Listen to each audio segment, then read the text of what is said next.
Buenas, vamos a ver un nuevo tema que es el tema de antihipertensivos.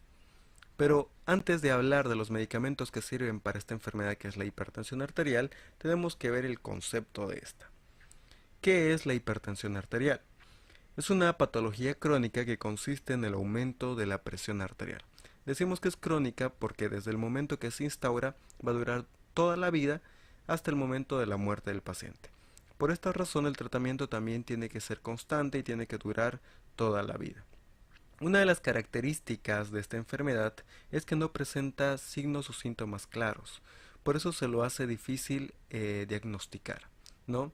Normalmente se identifica la hipertensión por casualidad, el paciente se toma la presión, ve que está alta, se le recomienda hacer controles y ahí se puede ver.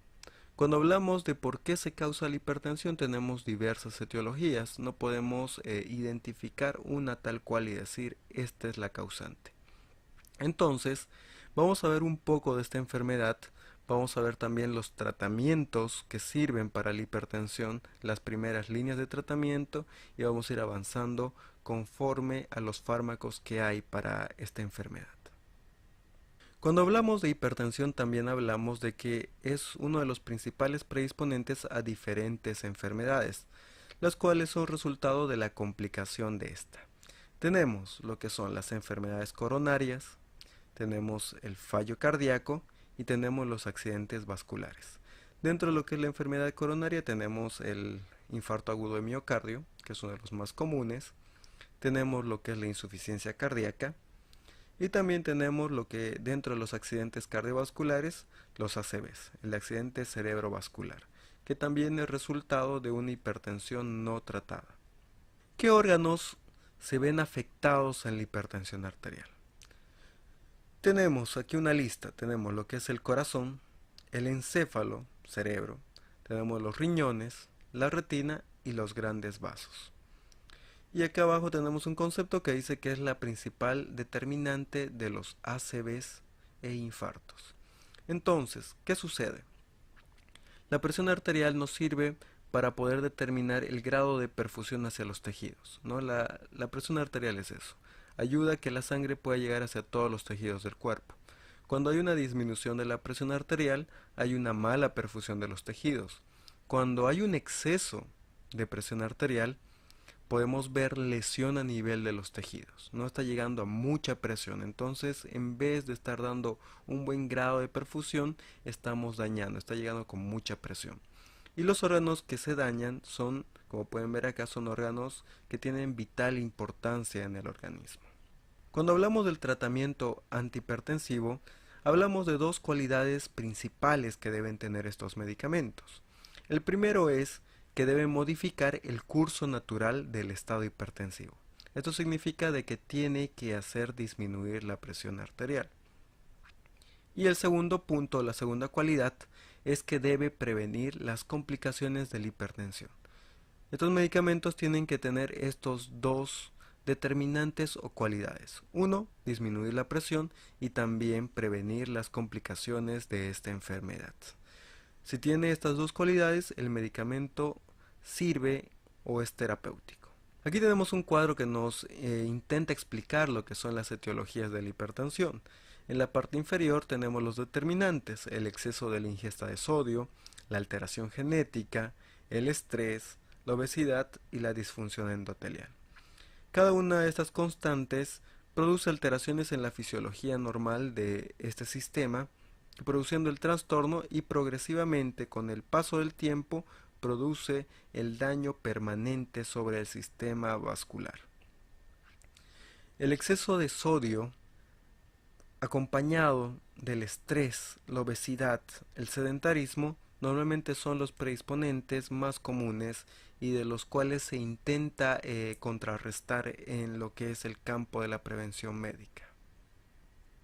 Y bueno, acá tenemos lo que son los medicamentos, un listado de medicamentos según sus efectos. Tenemos los que inhiben la actividad simpática, tenemos los medicamentos centrales, los bloqueadores de la neurona, tenemos los beta bloqueadores, tenemos los alfa bloqueadores.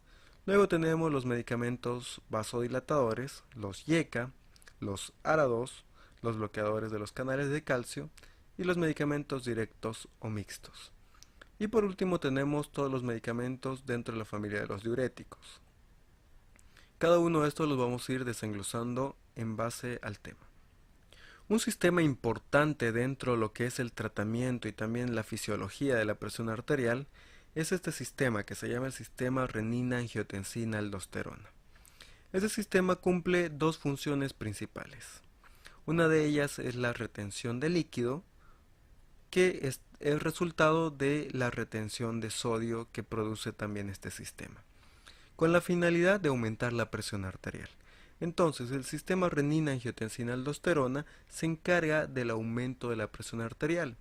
Este se ve estimulado por diferentes causas, tenemos diferentes mecanismos de estimulación, pero normalmente o el más común para poder entender es la disminución de la perfusión renal. Esta activa la liberación de una sustancia llamada renina. La renina se une con el angiotensinógeno, que es producido en el hígado, y se sintetiza lo que es la angiotensina 1. La angiotensina 1 viaja hasta los pulmones, donde se va a encontrar con la enzima convertidora de angiotensina, la ECA. Y esta convierte la angiotensina 1 a angiotensina 2. Y la angiotensina 2 es la que produce los diferentes efectos que tenemos aquí en la pantalla. Aumenta lo que es la actividad simpática, aumenta lo que es la reabsorción de sodio y cloro a nivel de los riñones, ayuda también a la eliminación de potasio e hidrógeno, estimula la glándula suprarrenal, produciendo lo que es la secreción de aldosterona, aumenta lo que es la vasoconstricción a nivel de las arterias y por ende también aumenta la presión arterial. También estimula lo que es la hipófisis y libera lo que es ayuda a liberar lo que es la hormona antidiurética. Y por último, aumenta la reabsorción de agua en el túbulo colector. Entonces tenemos diferentes efectos a nivel sistémico, el cual la finalidad es aumentar la presión arterial. Una vez de que llega la señal por medio de la sangre hacia los riñones, hacia el aparato yuxtaglomerular, diciendo de que la perfusión es normal, entonces se detiene este sistema. ¿Qué pasa en la hipertensión? Muchas veces este sistema se ve dañado, entonces el cuerpo sigue y sigue y sigue produciendo lo que es renina, sigue produciendo lo que es angiotensina y se siguen pronunciando estos efectos, haciendo que la presión vaya subiendo progresivamente durante todo el día. Entonces, uno de los principales tratamientos para la hipertensión arterial es el uso de los medicamentos YECA y ARA2 que actúan a nivel del sistema renina-angiotensina-aldosterona. Dentro de los YECA tenemos diferentes fármacos. Aquí tenemos algunos que son de molécula activa y otros que son profármacos. Dentro de los molécula activa tenemos al captopril y al lisinopril, que estos actúan directamente, y los profármacos que requieren un metabolismo hepático para producir su acción. Aquí tenemos el listado de los medicamentos con su dosificación de inicio, su dosis de mantenimiento y resaltamos al captopril, enalapril y lisinopril, los tres más utilizados en lo que es las farmacias, en la venta del medicamento. Ahora hablar un poco de las cualidades de estos medicamentos. El captopril tiene un efecto mucho más rápido porque es un metabolito activo, se coloca debajo de la lengua y este ingresa directamente al torrente sanguíneo sin necesidad de un metabolismo, entonces realiza su efecto mucho más rápido. Se ha visto que el efecto se ve entre los 10 a los 15 minutos después de haber colocado la tableta debajo de la lengua. En cambio, el enalapril, que sí o sí necesita un metabolismo hepático, se ingresa, se administra por vía oral y tarda aproximadamente de 1 a 3 horas en hacer su efecto. Ahora, ¿cómo actúan los medicamentos YECA? Actúa inhibiendo lo que es la enzima convertidora de angiotensina. Veíamos lo que era para la conversión de la angiotensina 1 a angiotensina 2, existe una enzima a nivel de los pulmones, que es la ECA, la enzima convertidora. Entonces, en este caso, estos medicamentos inhiben el funcionamiento de esta, haciendo de que la angiotensina 1 jamás se convierta en angiotensina 2, ¿no? entonces hay una disminución de la reabsorción de sodio, de cloro y de agua, hay una disminución de la secreción de aldosterona a nivel de las glándulas suprarrenales y hay vasodilatación por aumento de mediadores de la inflamación. En este caso, ayuda a liberar ciertas sustancias, las cuales hacen que se produzca vasodilatación en las arteriolas. ¿Qué efectos adversos pueden tener los YECA? Tenemos efectos que son dosis dependientes y tenemos efectos que son dosis independientes. Los dosis dependientes significa de que tiene que haber una sobredosis del medicamento y los dosis independientes que por más de que sea una dosis terapéutica se pueden presentar estos efectos adversos o secundarios. Dentro de los que son dosis dependientes tenemos lo que es la hipotensión, la disminución de la presión arterial, tenemos lo que es la hipercalemia, que es el aumento de potasio a nivel de la sangre, y tenemos lo que es la disminución de la función renal.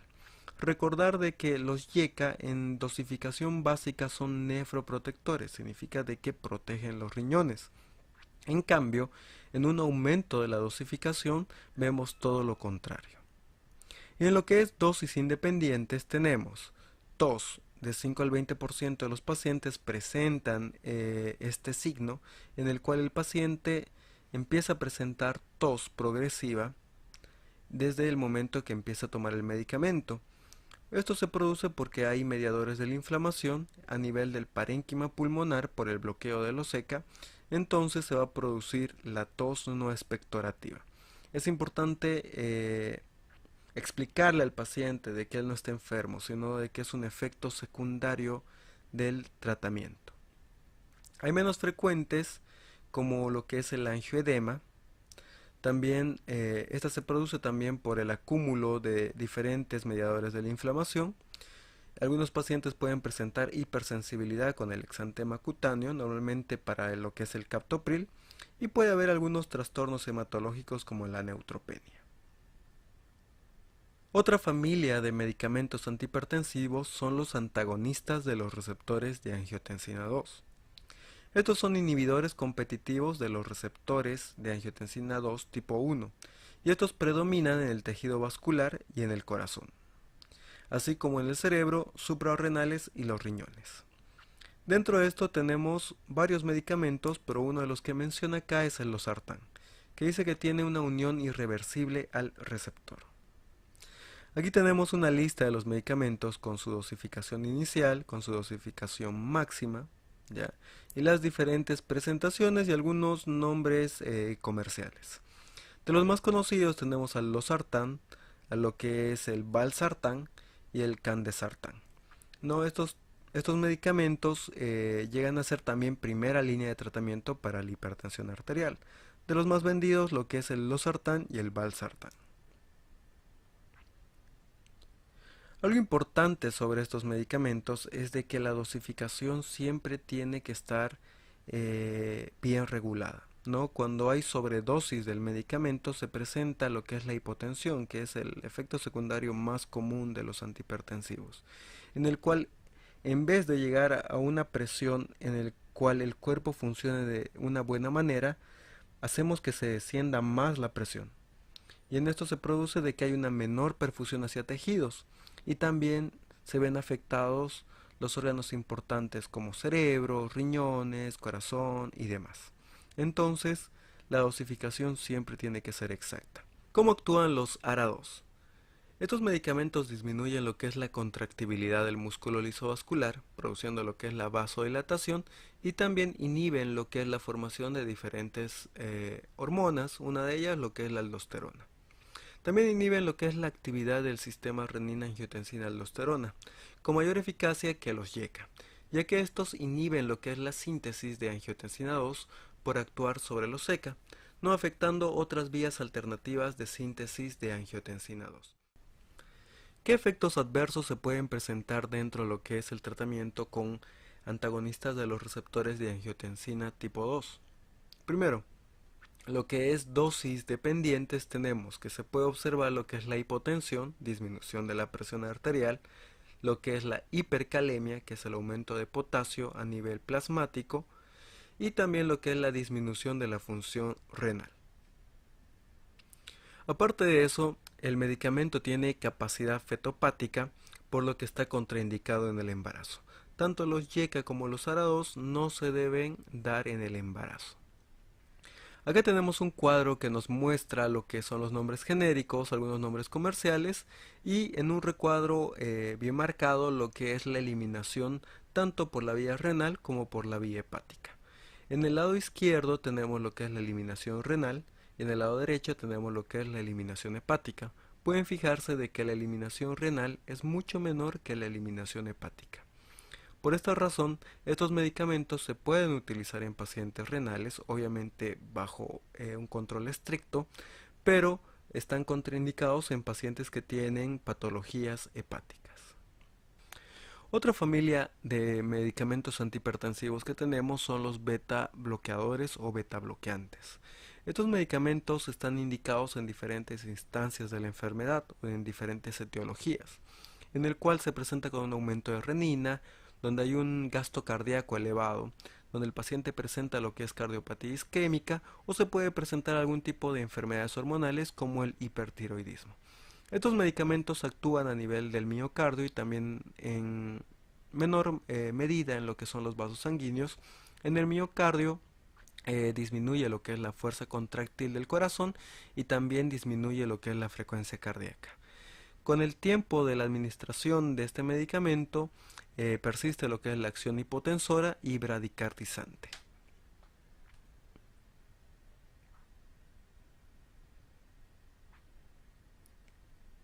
Estos medicamentos actúan, como mencionamos anteriormente, inhibiendo lo que es la secreción de esta sustancia llamada renina.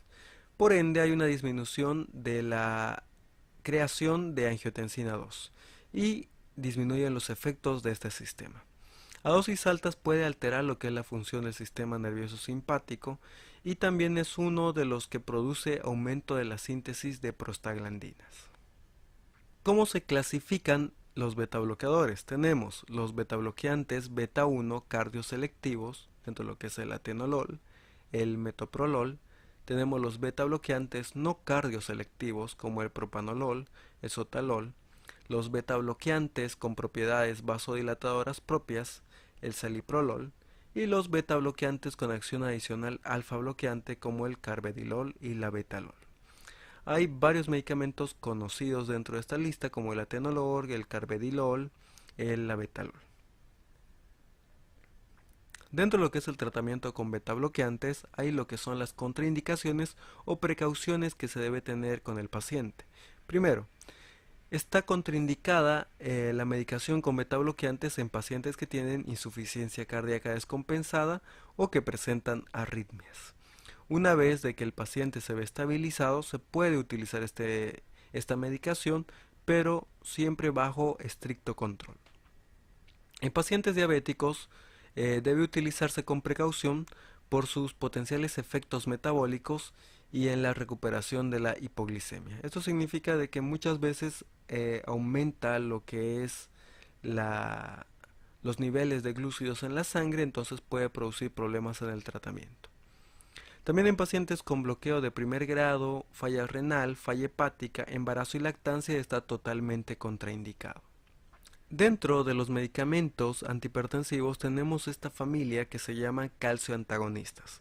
Estos medicamentos tienen una acción vasodilatadora principal, la cual es su mecanismo de acción sobre la hipertensión. Existen dos grupos de calcioantagonistas. Tenemos las dihidropiridinas y tenemos las no dihidropiridinas. Dentro de las dihidropiridinas tenemos al nifedipino y el amlodipino. Y dentro de las no dihidropiridinas tenemos al verampamilo y al dialtazem. Acá tenemos lo que son los efectos secundarios dentro de los calcioantagonistas. Tenemos sus efectos adversos. Nos dice que las dihidropiridinas son las que generan más efectos consecuencia de la vasodilatación. Tenemos lo que es la cefalea, el rubor, el desvanecimiento, edema periférico. Entonces, son mejores vasodilatadores, pero ya pueden producir ciertos efectos adversos. Estos se pueden presentar tanto en las dosis terapéuticas como en la sobredosis de medicación. Estos medicamentos también pueden generar una enfermedad que se llama ERGE, que es la enfermedad de reflujo gastroesofágico. Esta se produce por una inhibición del esfínter esofágico inferior. Tenemos el verampamilo, que puede generar estreñimiento. Se ha visto en algunos casos. El porcentaje en el cual se presenta esto es bastante bajo, entonces se tiene entre el 5 al 7% de los pacientes que utilizan calcio antagonistas. Otra familia de medicamentos que tenemos dentro de los antihipertensivos son los hipotensores de acción central. Estos medicamentos tienen una acción hipotensora debido a la disminución de las resistencias periféricas y que tiene poca percusión sobre el gasto cardíaco, entonces tiene más acción sobre los vasos de forma periférica y no así sobre el corazón.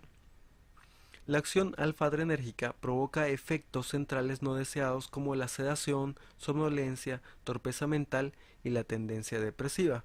También pueden presentar lo que es el parkinsonismo, la ginecomastia y la galactorrea. Dentro de los medicamentos diuréticos tenemos tres grupos: las tiazidas, los ahorradores de potasio y los diuréticos de asa. Cada uno de estos tienen efectos diferentes, sirven para diferentes enfermedades y los vemos dentro de los medicamentos antihipertensivos no por su propiedad única antihipertensiva, sino porque se pueden asociar a un tratamiento antihipertensivo cuando éste no esté dando resultados. La primera familia de diuréticos que vamos a ver son los diuréticos tiazídicos. Las tiazidas ejercen su efecto diurético al inhibir el importe de sodio y cloro a nivel del túbulo renal distal. Inicialmente disminuyen lo que es el líquido extracelular y el gasto cardíaco por efecto diurético. Estos medicamentos no afectan a lo que es la frecuencia cardíaca. La disminución de la presión arterial se puede observar promedialmente dentro de las 2 a 4 semanas del inicio del tratamiento. No es un efecto rápido. Por tanto, tampoco nos sirve para el tratamiento del edema agudo. Dentro de estos medicamentos tenemos lo que es la hidroclorotiazida. Ahí tenemos la dosificación de 12.5 a 25 miligramos día y se puede utilizar hasta 50 miligramos divididos en 1 a 2 dosis. Las tiazidas son diuréticos de elección porque producen una disminución más mantenida del sodio que una duración de acción más prolongada con efectos más graduales. Aparte de eso, los diuréticos tiazídicos son medicamentos que se pueden unir a otros fármacos. Normalmente se hace la unión con los YECA. Entonces se utiliza, por ejemplo, el enalapril asociado a la hidroclorotiazida.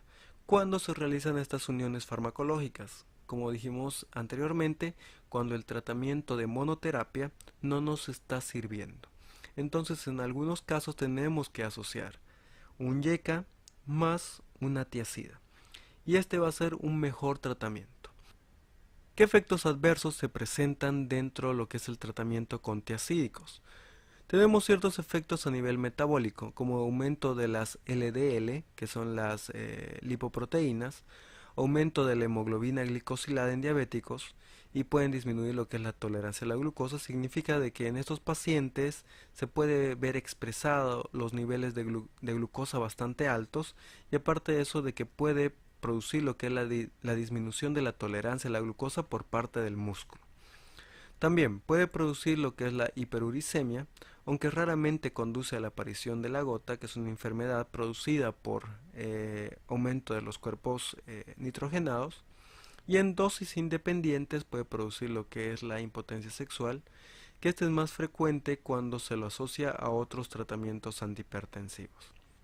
Es importante explicarle al paciente ciertos aspectos o efectos adversos que puede producir este fármaco. Otros diuréticos que vamos a ver son los diuréticos de asa. Estos ejercen su efecto diurético inhibiendo lo que es la reabsorción de sodio y cloro. Su eficacia diurética es bastante elevada, sin embargo, como tratamiento crónico son menos eficaces que las tiazidas. Son particularmente útiles en pacientes con edema agudo que está asociado a la hipertensión. Entonces, las tiazidas no sirven para el tratamiento del edema crónico y en este caso los diuréticos de asa nos sirven para el tratamiento del edema agudo. Aquí tenemos el principal representante de la familia de los diuréticos de asa, que es la furosemida. Aquí tenemos la dosificación tanto para adultos como para niños. Esta es la dosificación por vía oral. En la siguiente diapositiva que vamos a ver viene la por vía parenteral. Y este medicamento tiene una acción bastante buena en lo que es el tratamiento del edema agudo. Es uno de los mejores medicamentos que nos sirven para tratar este problema. Este medicamento normalmente es de uso de salas de emergencia, también ese es un dato importante. Y por último, los diuréticos ahorradores de potasio. Esta familia de medicamentos tiene dos representantes, lo que es la espironolactona y la amilorida. Estos medicamentos inhiben lo que es la reabsorción de sodio en el túbulo contorneado distal, en el túbulo colector. Estos reducen su intercambio con el potasio, disminuyendo así la excreción de este ion. Entonces, en muchos casos, este medicamento se lo utiliza también con unión a otros diuréticos como las tiazidas. Normalmente se utiliza lo que es hidroclorotiazida más amilorida. El tratamiento con estos se ha llegado a ver de que tienen más efectos adversos que efectos terapéuticos, y aparte de eso que su eficacia diurética es leve. Y aquí tenemos lo que es la dosificación de la amilorida. Dijimos que este medicamento se puede asociar a otro diurético, a una tiazida, que es la hidroclorotiazida. Ahí tenemos la dosificación tanto de amilorida más hidroclorotiazida de 50 a 5 miligramos o 100 a 10 miligramos al día. No se debe administrar más de 220 miligramos al día. Y por último tenemos este concepto que es la crisis hipertensiva. Si nos fijamos en los rangos de presión arterial, tenemos los diferentes estadios de hipertensión y por último tenemos esta que se llama crisis hipertensiva. ¿Qué es la crisis hipertensiva? Se define como aquella elevación aguda de la presión arterial que puede producir lesiones en órganos diana. Normalmente se calcula un grado de hipertensión y este dato es mayor de 180 milímetros de mercurio en una presión sistólica y en la presión diastólica mayor a 110 milímetros de mercurio. Dentro de lo que es la crisis hipertensiva tenemos dos instancias, lo que es la urgencia hipertensiva y lo que es la emergencia hipertensiva. En la urgencia hipertensiva se van a presentar lo que son los síntomas. Hay cefaleas, hay mareos, hay palpitaciones, hay epistaxis, que es el sangrado por la nariz. Pero el paciente todavía no presenta pérdida de la conciencia ni presenta lo que es daño en los diferentes órganos. En cambio, en la emergencia hipertensiva ya se presenta lesión en órganos diana como el encéfalo, corazón, riñones y puede haber lo que es un compromiso vital. Para tratar esta entidad tenemos lo que es la primera elección de tratamiento. Tenemos lo que son los YECA. Dentro de los YECA tenemos al captopril y tenemos al enalapril. Al principio dijimos de que estos nos servían para hacer diferentes instancias de tratamiento. El captopril con un efecto mucho más rápido, el enalapril con un efecto mucho más sostenido, ¿no? En este caso, tenemos aquí un dato que dice inicio, el captopril empieza a disminuir la presión arterial en los primeros 15 minutos y el enalapril comienza a disminuir la presión arterial en la primera hora. Si el paciente presenta una crisis hipertensiva y nosotros podemos quedarnos a ver al paciente y poder ver el estado de este durante al menos unas 4 o 5 horas, se recomienda el uso de captopril. Va a disminuir la presión de una forma mucho más rápida, pero puede producir más efectos adversos sobre el paciente. En cambio, si tenemos un paciente ambulatorio en el cual se presenta una crisis hipertensiva, pero el paciente ya presenta presiones bastante altas, podemos utilizar el enalapril, va a ir disminuyendo en el transcurso del día, no tiene un efecto dentro de la primera hora, y este se va a poder hacer controles, ¿no? Al paciente se le detecta la crisis hipertensiva en la mañana, le damos el enalapril, le decimos vuelve en la tarde para poder medirle nuevamente la presión. Nos va a producir menos efectos secundarios. ¿Qué efecto es el que tememos? Lo que es la pérdida de conciencia por hipotensión. Y bueno, este fue el tema de antihipertensivos. Espero que hayan podido ver los parámetros más importantes de este tema y sobre todo poder enfocar un poco más a lo que son las primeras líneas de tratamiento, ¿no? Tratamiento con YECA, con ARA2 y en lo que son los otros fármacos ver más que todos los efectos secundarios y las formas de poder orientar a los pacientes.